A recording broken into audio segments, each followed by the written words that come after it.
Atenção! Esse vídeo pode causar gatilhos emocionais em pessoas sensíveis. O conteúdo está relacionado a maltrato infantil. O objetivo desse vídeo não é chocar, mas sim narrar fatos e acontecimentos cotidianos da vida humana. Prossiga sob sua responsabilidade. Segundo o FBI, mais de 1.500 crianças têm a vida ceifada pelos próprios pais todos os anos, e isso é apenas nos Estados Unidos. A maioria das vítimas tem 5 anos e o restante tem apenas 1 aninho de idade. Aqui no Brasil, em 2012, no distrito de Perus, que fica na zona norte de São Paulo, um crime terrível veio à tona e abalou todo o país. O menino Eduardo, que tinha simplesmente desaparecido sem deixar rastros, após uma denúncia anônima e intensa investigação, foi finalmente encontrado. Mas, infelizmente, a polícia descobriu que ele, na verdade, havia sido enterrado no próprio quarto, embaixo da cama dos irmãos. Oi, eu sou o Chamal e seja muito bem-vindo ao meu canal. Se você é novo aqui, eu peço que você se inscreva aí clicando no botão vermelho que está aí abaixo e ative o sino, porque assim, toda vez que eu enviar um vídeo novo, o YouTube te notifica. Eu aviso isso toda vez porque eu vejo que 80% das pessoas que assistem meus vídeos não estão inscritas ainda. Então, se esse povo todo se inscrever, fica muito fácil da gente atingir a meta, que são os 50 mil inscritos até o mês de junho. Então, se você que está assistindo esse vídeo agora ainda não é inscrito e gosta do meu conteúdo, por favor, se inscreve aí que vai ajudar demais aqui. Você não tem noção. Peço que me siga em minhas redes sociais, porque lá eu sempre aviso quando tem vídeo novo. Então, quando o YouTube não notifica, eu aviso lá e você pode vir aqui consumir um conteúdo de qualidade. Dito isso, vamos para o caso.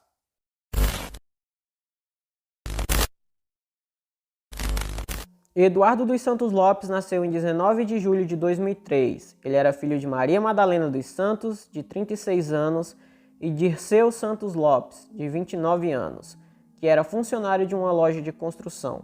Eduardo era o terceiro de 5 filhos e todos moravam em um barraco próximo a um lixão. A casa tinha 2 cômodos e um banheiro, e todos dividiam o mesmo quarto. No quarto tinha uma cama de casal e um beliche.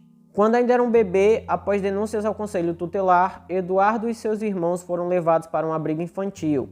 Os vizinhos relataram que as crianças sofriam maus tratos e eram frequentemente espancadas. Os irmãos permaneceram no abrigo por mais ou menos 2 anos e a mãe os visitava constantemente. Ela sempre implorava para que seus filhos voltassem para casa. O conselho tutelar então iniciou uma série de avaliações psicológicas nos pais e nas crianças. Além disso, eles fizeram um levantamento das condições do casal para sustentar os filhos. Mas nesse período, a Maria Madalena ela estava solteira e seria bem difícil ela conseguir a guarda dos filhos. Então, ela resolveu reatar o relacionamento com o Dirceu para que a guarda dos filhos voltasse para ela. Nesse meio tempo, o abrigo de menores realizou o estudo e tanto Madalena quanto Dirceu se mostraram muito carinhosos com as crianças. Dirceu e Maria Madalena pareciam um casal perfeito e uma família amorosa. Eles falaram que os acontecimentos do passado não iam se repetir, pois aquilo era apenas uma fase ruim no casamento e as crianças acabaram sofrendo por conta disso. Mas eles não iam mais fazer aquilo porque era uma nova fase e tudo seria reiniciado, tudo teria um novo começo. Com esse discurso, o Conselho Tutelar liberou a volta das crianças para a casa dos pais. Porém, o que eles não imaginavam é que 1 ano e meio depois, aquele pequeno barraco se transformaria em um verdadeiro inferno na terra. Vale salientar que a Maria Madalena tinha 2 filhos mais velhos, que eram de um casamento anterior, porém eles já eram maiores de idade e eles moravam afastados dela. Após retomarem a guarda dos filhos, não demorou para as torturas e agressões voltarem a acontecer. Madalena batia nos filhos por qualquer motivo e usava todo tipo de objeto que encontrava para agredir as crianças. As crianças viviam sujas, maltrapilhos, com fome, elas mal frequentavam a escola e estavam sempre sendo castigados, até por coisas que nem faziam. Eles eram obrigados a ficar de joelhos com as mãos na cabeça durante horas, sem descanso. Se em alguma hipótese eles acabassem fraquejando, eles apanhavam com fios, madeira, cabo de vassoura, eles apanhavam com qualquer coisa que a Maria Madalena encontrasse, ela batia nas crianças. A Madalena ela era tão cruel que quando ela não estava satisfeita com as agressões, ela pegava uma agulha e enfiava embaixo da unha das crianças, só para fazer as crianças sofrerem. Quanto mais as crianças gritavam, mais ela apertava e mais ela fazia com que doesse. A filha mais velha, que tinha 14 anos na época, chegou a morar junto com um vizinho, tudo para fugir das crueldades que sofria e era obrigada a suportar nas mãos cruéis da própria mãe. A loucura de Maria Madalena chegou ao auge em 2008. Ela gostava de acordar as crianças bem cedo e ela não gostava de falar mais do que 2 vezes. Se ela tivesse que repetir o chamado, ela ficava muito revoltada e acabava agredindo as crianças com cordas ou até mesmo com pauladas. Então, Madalena chamou Eduardo, que tinha apenas 4 anos, e seu outro irmão, mas eles não levantaram. Isso despertou a fúria do casal. Madalena começou a gritar e Dirceu, aborrecido com a situação, pegou Eduardo e o outro filho pelo cabelo e os colocou no banheiro de joelhos, com as mãos na cabeça e olhando para cima, como ele costumava fazer, e disse para não saírem dessa posição até ele voltar do trabalho. Se eles não obedecessem, iriam ficar lá até a noite. Quando foi por volta do meio-dia, a Madalena tirou as crianças do castigo para que elas pudessem almoçar. Mas o pequeno Eduardo, quando tentou se levantar, acabou tropeçando e caindo. Talvez porque ele estivesse muito fraco, porque ele estava se recuperando de um resfriado. Porém, a Madalena achou que a criança tinha se jogado no chão para fazer drama ou birra, e isso acabou irritando muito ela. Então, ela começou a agredir a criança e estrangular o pequeno Eduardo. Segundo o testemunho dos irmãos de Eduardo, a mãe dele só parou de estrangular o garoto quando ele parou de se mexer. Só para você ter uma ideia da força da agressão, o húmero do Eduardo foi fraturado. O húmero é esse osso aqui, esse osso grande aqui do braço. Provavelmente Eduardo tenha desmaiado com a dor. Madalena tentou reanimar a criança achando que ele estava morto. Ela então deixou Eduardo em cima da cama e foi procurar o marido no trabalho para relatar o que tinha acontecido. Mas o Dirceu não deu a mínima e disse apenas que quando chegasse em casa de noite ele resolveria. À noite, quando o Dirceu chegou, o casal começou a conversar sobre como que resolveria aquela situação. Acreditando que Eduardo estivesse morto, ou segundo a polícia, apenas para dar um fim no menino, o casal banhou o corpo do garoto em álcool e cal. Colocaram dentro de uma mala e jogaram embaixo da cama dos outros irmãos. Isso era uma espécie de mumificação, segundo o médico legista. Mas como o cadáver começou a feder, quando entrou em estado de decomposição, a Madalena então pegou o cadáver, colocou dentro de vários sacos plásticos, colocou na mala novamente e enterrou embaixo da cama dos irmãos. Lá o cadáver ficou até 2012, quando foi descoberto.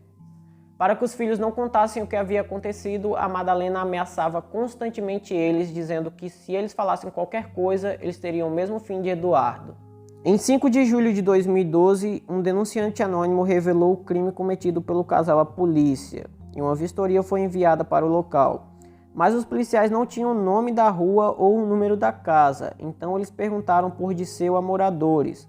Os moradores informaram onde o Dirceu trabalhava. Chegando lá, os policiais perguntaram a Dirceu onde é que o Eduardo estava, e o Dirceu disse que o menino estava na casa da avó, em Guarulhos.